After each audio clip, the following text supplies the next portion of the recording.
जय हिंद दोस्तों। जैसा कि आपको पता है कि जापान में ओलंपिक्स चल रहे हैं और इंडिया ने 41 साल बाद हॉकी में मेडल जीता है।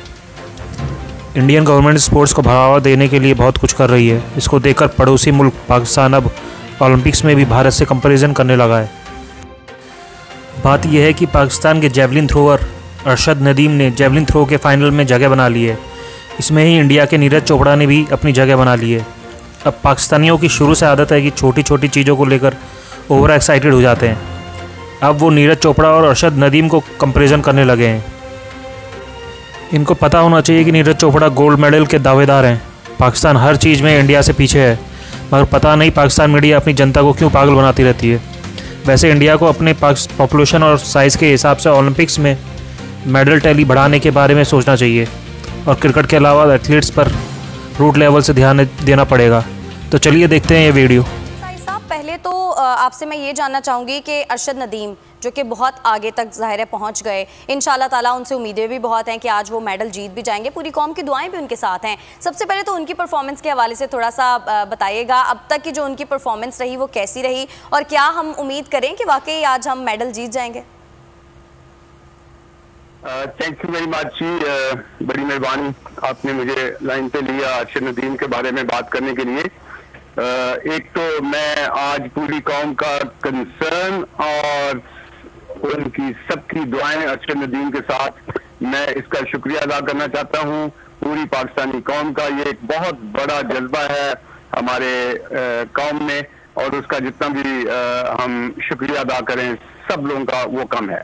मैंने कोच से बात की है, माशाल्लाह दोनों बड़े हाई स्पिरिट्स में हैं और हम बिल्कुल पुर उम्मीद हैं इंशाल्लाह ताला वो पाकिस्तान के लिए इज्जत ऑनर का सबब बनेगा। लेकिन अकरम साहब मुकाबला बड़ा टक्कर का है, क्योंकि बताया जा रहा है कि इंडिया का जो जेवलिन थ्रो में नीरज चोपड़ा है वो भी कोई कम अच्छा नहीं खेलते और उनकी भी जो थ्रो है वो बड़ी अच्छी है।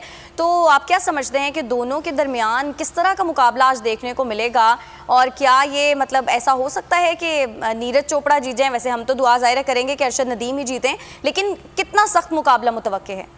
इंडिया का जो एथलीट चोपड़ा के नाम से है उसने भी क्वालिफाई किया है और जी, तो इन दोनों में मुकाबला कैसे रहेगा? वो भी एक बहुत अच्छा एथलीट है, ये दोनों एक लेवल के हैं और मेरी जैसे मैंने कहा कि चोपड़ा पहले भी कभी इससे ज्यादा भी किसी कंपटीशन में उसने थ्रो की है, लेकिन समीउल्लाह खान साहब, हॉकी टीम जो भारत की है वो काफ़ी आगे तक गई, लेकिन हमारे यहाँ जो दस्ता गया था ओलंपिक्स में सिर्फ उसमें अरशद नदीम की ही कारकर्दगी ऐसी रही कि अब उनसे उम्मीद वाबस्ता कर ली है पूरी कौम ने कि वो 29 साल के बाद एक मेडल जीत कर लेकर आएंगे इंशाल्लाह ताला।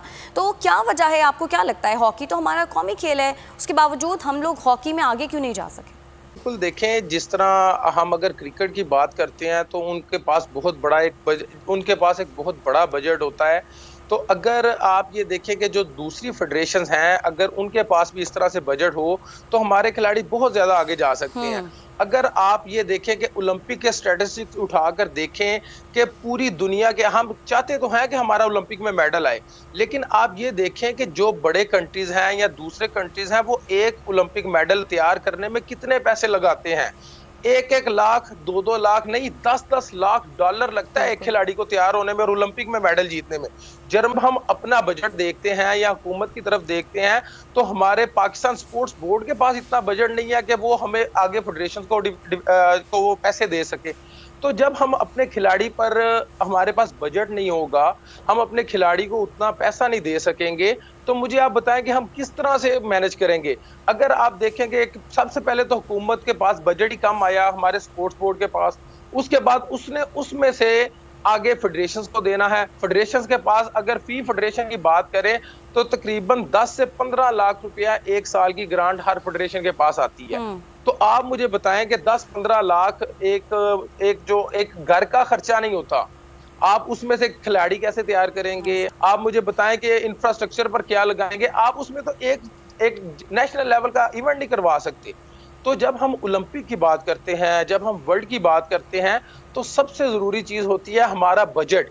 हम खिलाड़ी को दे क्या रहे हैं, ये बहुत ज्यादा जरूरी है। तो हुकूमत पाकिस्तान को चाहिए क्योंकि देखिए, मैं सबसे पहले बात करता हूं कि हमारे जो प्राइम मिनिस्टर एक स्पोर्ट्समैन है, उन्होंने पूरी दुनिया में पाकिस्तान का नाम रोशन किया है। या आप या कोई दूसरा जाके तो नहीं बता सकता कि जनाब स्पोर्ट्स में क्या क्या चाहिए। उनको तो खुद इतनी ज्यादा इंफॉर्मेशन है, इतने बड़े लेवल पर वो खेले हैं। लेकिन मसला ये रहा है हमारे पिछले 2-3 साल में कि हमारी जो हुकूमत की प्रायोरिटी है वो स्पोर्ट्स नहीं थी, बाकी सारे मामला बहुत सारे डिस्टर्ब थे मुल्क के।